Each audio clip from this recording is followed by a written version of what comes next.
किसी भी कर्मचारी के जीवन में अगर कोई चिंता की बात हो सकती है तो सिर्फ एक ही हो सकती है कि रिटायरमेंट के बाद में वो अपना जीवन किस तरह से व्यापन करे। क्योंकि हजारों की तनख्वाह पाने वाला व्यक्ति अगर एक ही दिन के अंदर जीरो पे आ जाता है तो उसके सामने बड़ा प्रश्न चिन्ह निर्माण होता है और ये सोचने लगता है क्या अच्छी भली जिंदगी कहीं खड़तर तो ना बन जाए। इसी को ध्यान में रखते हुए भारत सरकार ने ईपीएफओ के माध्यम से एक स्कीम को लाया था जिसका नाम है एम्प्लॉय पेंशन स्कीम। इस स्कीम के अंतर्गत निर्धारित समय के बाद में हर पेंशनधारी को कुछ राशि प्रदान की जाती है। क्या ये राशि हमारे आने वाले दिनों के महंगाई को बीट कर सकती है? तो बिल्कुल नहीं कर सकती। लेकिन अगर आपको ये राशि कितनी मिलती है ये अगर मालूम पड़ जाए तो आप अपने फाइनेंशियल प्लानिंग की मदद से आप अपना खड़तर जीवन बेहतर जरूर बना सकते हैं।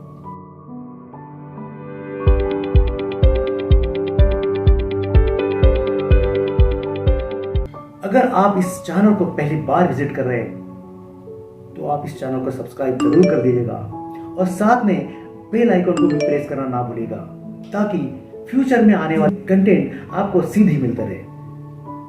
और हाँ दोस्तों, अगर आपको वीडियो पसंद आए तो आप कमेंट जरूर करिएगा क्योंकि आपका कमेंट हमें हौसला अफजाई कर सकता है। इस वीडियो में हम लोग पेंशन के बहुत सारी बातें जानेंगे जो आपके लिए बहुत जरूरी है, जैसे कि पेंशन की एलिजिबिलिटी क्या होती है, पेंशन कैसे कैलकुलेट की जाती है और किस तरह से क्लेम को फाइल किया जाता है। तो चलिए देखते हैं। इस स्कीम के अंतर्गत आप तभी एलिजिबल हो जाते हैं अगर आप पीएफ के मेंबर हो, आपने 10 साल की सर्विस की हो, आपकी उम्र 50 साल की हो चुकी है, या अगर आपको रेगुलर पेंशन चाहिए तो आपकी उम्र 58 साल की हो चुकी है, या आपको डेफर्ड पेंशन चाहिए तो आपकी उम्र 60 साल तक भी आप देख सकते हैं। उसमें आपको 4 साल का इंक्रीमेंट हर साल ऐड हो जाता है, यानी 2 साल का इंक्रीमेंट भी ऐड हो जाता है। और मान लीजिए दोस्तों, अगर आपने 20 साल की सर्विस की है और 58 साल आपकी उम्र के पूरे करते हैं, उस केस में आपको 2 साल का एक्स्ट्रा बोनस भी दिया जाता है। अब दोस्तों, इसमें पेंशन को किस तरह से कैलकुलेट करते हैं वो हम लोग जानेंगे। देखिए, उसके 2 रूल है। पहला रूल ये है, अगर आप किसी भी ऑर्गेनाइजेशन में अगर 16 नवंबर 1995 के पहले ज्वाइन हुए होंगे या काम कर रहे होंगे, उस केस में आपका पेंशन बनेगा 80 रुपीज से लेकर तो 170 रुपीज। लेकिन आप उस डेट के बाद में यानी कि 16 नवंबर 1995 के बाद अगर आप किसी ऑर्गन में ज्वाइन करते हैं तो आपकी पेंशन एक फार्मूले के तहत ड्रॉ की जाती है। उस फार्मूले को हम लोग कहते हैं कि monthly pension equals to average salary into pensionable service divided by 70।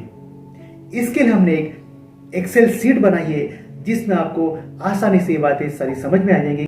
तो दोस्तों, अभी हम लोग यहाँ इस शीट में देखेंगे कि पेंशन कहाँ से शुरू हुई थी, उसका क्या कैपिंग हो गया हुआ था और कौन से स्टार्ट हुआ था और कितने कैपिंग्स उसके बाद में आए हुए। आप यहाँ देख सकते हैं, यहाँ पर हमने एक टेबल दिया हुआ है। इस टेबल के अंदर वेज फ्रॉम यानी कि कैपिंग कौन से डेट से हुआ, कैपिंग कहाँ तक थी यानी वेज टू, और उसका वेज कैपिंग कितना था यानी वेज लिमिट कितना था और उसमें हम लोग कितना कंट्रीब्यूट करते थे। एक्चुअली पेंशन जो स्टार्ट हुआ था ये 1/11/52 से स्टार्ट हुआ था और अभी तक चालू है। लेकिन ये जो पेंशन मिला करती थी ये आपके कंट्रीब्यूशन के आधार पर ही मिला करती थी। आपने जितना कंट्रीब्यूशन किया, आपका जितना पेंशनेबल सर्विस हुआ, तो आप जिस ब्रैकेट में आएंगे, जिस ब्रैकेट में आपने सर्विस की होंगी, उसी ब्रैकेट के आधार पर आपका कैलकुलेशन हुआ करता था। तो मैंने आपको पहले रूल में बताया था कि अगर आप 16 नवंबर के पहले यानी 16 नवंबर 1995 के पहले होंगे तो उसमें किस तरह से पेंशन मिलती है, लेकिन अभी किस तरह से पेंशन मिलती है हम लोग फार्मूले की जो पेंशन है उसे हम लोग देखेंगे। मान लीजिए कि आपका डेट ऑफ बर्थ, उसके लिए हमने एक एग्जांपल लिया है। मान लीजिए आपका डेट ऑफ बर्थ 15/8/57 है और डेट ऑफ ज्वाइनिंग 1/10/80 है और डेट ऑफ एग्जिट 1915 है। तो अब यहां ध्यान से देखिए कि आपका डेट ऑफ एग्जिट जो यहां पर लिखा हुआ 1915 है, इसका मतलब कि आपका डेट ऑफ एग्जिट 1915 का होने से आप कौन से कैपिंग में आएंगे। आप कैपिंग देख सकते हैं कि ये डेट कहां पर आती है, 1914 के बाद में आती है, यानी एग्जैक्टली 1 साल बाद आती है। और हमने फॉर्मूले में आपको ये बताया था कि एवरेज सैलरी आपकी 60 महीने की होनी चाहिए। Average salary equal to sum of last 60 month salary divided by 60, ये आपका एवरेज सैलरी बनेगा। मतलब यहां पर आप देख सकते हैं कि आपने डेट ऑफ एग्जिट के पहले 1 साल की जो सर्विस है ये 15,000 के कैपिंग में की हुई है, और उसके पहले की 4 साल की सर्विस आप 6,500 के कैपिंग में की हुई है। इसका मतलब अगर 4 साल का एवरेज आपका निकलेगा 6,500 इंटू 4 इंटू 12 प्लस 15,000 इंटू 1, यानी 1 साल का आपका सर्विस हुआ है इस कैपिंग के अंदर, इंटू 12, ये आपका बनेगा एवरेज सैलरी। और जैसे ही आपका एवरेज सैलरी बनेगा, यहां पर हम लोग एक कैलकुलेशन तो नहीं किया, लेकिन ये नियर अबाउट आपका 13,500 आ सकता है। तो यहां पर 13,500 लिख देंगे हम। और जैसे 13,500 आप लिखते हैं, आपका जो पेंशन निकलेगा 6,828। लेकिन यदि आपका कंटेंशन ये है कि ये पिछले 4 साल का कैपिंग 6,500 नहीं पकड़ना चाहिए, सीधा डेट ऑफ एग्जिट का कैपिंग पकड़ना चाहिए, यानी 15,000 ही पकड़ना चाहिए, उस केस के में आपका पेंशन बनेगा 7,500। लेकिन जो पेंशन के रूल अभी दिए गए उसमें क्लियरली लिखा है कि आपका जो एवरेज सैलरी है वो पिछले 60 महीने का सैलरी ही आपको लेना पड़ेगा। मतलब आपका ये पेंशन आपका कतई नहीं बनेगा। आपका एवरेज सैलरी बनेगा 13,500। 13,500 के ही हिसाब से आपका पेंशन निकलेगा, जो कि आएगा 6,828। अभी एक दूसरा एग्जांपल देखेंगे। यहाँ पर हमने एग्जांपल के date of birth, date of joining, date of exit already लिख चुके हैं। यहाँ पर सेकंड एग्जांपल हम लोग सिलेक्ट करेंगे। आप देखेंगे यहाँ पे कि डेट ऑफ बर्थ 15/8/62 यहाँ पर लिया हुआ है, डेट ऑफ ज्वाइनिंग 1/10/85 और डेट ऑफ एग्जिट 15/3/20।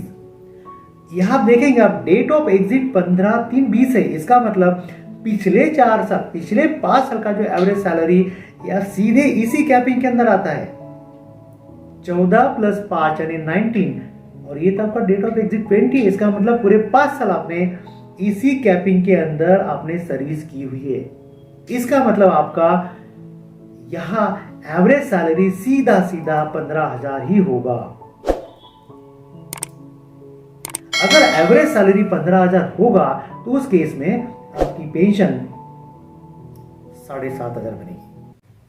दोस्तों एक तीसरा एग्जाम्पल भी लेंगे। यहां पर आप देखेंगे, तीसरा एग्जाम्पल आप लेते हैं।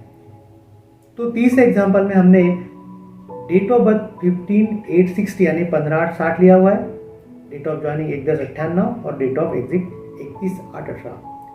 यहां पर डेट ऑफ एग्जिट है 31/8/18 और यहाँ 31/8/18 कौन से कैपिंग में आती है, इस कैपिंग के अंदर। लेकिन कितने साल आएंगे यहाँ पर, सिर्फ आपके 4 साल आएंगे, सिर्फ आपके 4 ही साल आएंगे। मतलब आपका जो 1 साल का एवरेज सैलरी है इस कैपिंग से लिया जाएगा। इसका मतलब क्या होगा कि 1 साल का एवरेज 6,500 से बनेगा और 4 साल का एवरेज 15,000 से बनेगा।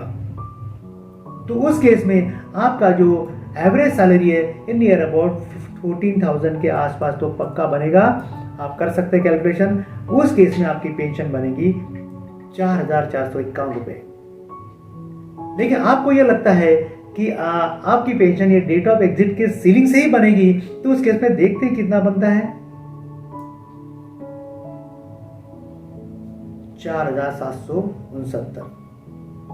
और और यहां पर कितना बना था 4,451। यहां पर भी आपका डेट ऑफ एग्जिट यानी कि डेट ऑफ एग्जिट के समय जो सीलिंग था 15,000 उस पर आपका पेंशन बनेगा नहीं, ये बनेगा आपके एवरेज सैलरी पे पर। दोस्तों अगर आपको इस सीट को चाहिए हो तो आप मुझे कमेंट में जरूर लिखिएगा, इस सीट को भी आपको दिया जाएगा। दोस्तों अब चलते हैं कि पेंशन को किस तरह से सेटल किया जाता है। वैसे तो दोस्तों इसमें दो तरीके होते हैं, या तो एक आप ऑफलाइन भी इसको फाइल कर सकते हैं या ऑनलाइन भी कर सकते हैं। ऑफलाइन करने के लिए आपको फॉर्म नंबर 10D की जरूरत हो सकती है अगर आपने अर्ली पेंशन भी लेना हो या रेगुलर पेंशन भी लेना हो या डेफर्ड पेंशन भी लेना हो। तीनों केस में आपको फॉर्म नंबर 10D ही भरना है।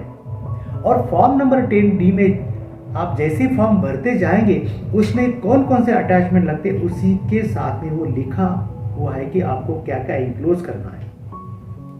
ये सारे डेटा भरने के बाद में आप अपने एम्प्लॉयर के पास में फॉर्म को सबमिट कर देंगे तो आपका पेंशन यानी कि अगर आपके सारे डॉक्यूमेंट करेक्ट है और कोई क्वेरी नहीं तो नॉर्मली वैसे ऑफलाइन के अंदर कोई डेट तो दिया नहीं कि आपका पेंशन का सेटलमेंट कब होगा, लेकिन इसे 45 डेज में आपको मिल सकता है अगर कोई क्वेरी ना हो तो। लेकिन मैं आपसे ये जरूर बताऊंगा कि अगर आप ने यूएएन एक्टिवेट कर रखा है और उसमें केवाईसी भी कर रखी हुई है तो आप क्लेम को ऑनलाइन भी सबमिट कर सकते हैं। उस केस में आपको ऑनलाइन में भी 10D ही सिलेक्ट कराना है, चाहे आप अर्ली पेंशन लीजिए, चाहे आप रेगुलर पेंशन लीजिए, चाहे आप डेफर्ड पेंशन लीजिए। डेफर्ड पेंशन में आपको फायदा ये होता है कि आपको 2 साल का एडिशनल 4% से ज्यादा का पेंशन मिलता है, लेकिन ये आप पर निर्भर करता है कि डेफर्ड पेंशन चाहिए या नहीं चाहिए। तीनों केस में आपको फॉर्म नंबर 10D ही भरना पड़ेगा कि अगर आपका 10 साल का सर्विस नहीं हुआ तो आपका जो पेंशन फंड जमा हुआ है उसे आप फॉर्म नंबर 10C से भी विड्रॉल कर सकते हैं, लेकिन उसके लिए आपको स्कीम सर्टिफिकेट की जरूरत पड़ेगी। उस स्कीम सर्टिफिकेट के माध्यम से आप अपना ऑनलाइन भी अप्लाई कर सकते हैं, ऑफलाइन भी अप्लाई कर सकते हैं। अगर इस वीडियो के कंटेंट आपको अच्छे लगे तो आप इसे कमेंट में जरूर बताइएगा। अगर कुछ क्वेरी भी है तो आप वो भी कर सकते हैं।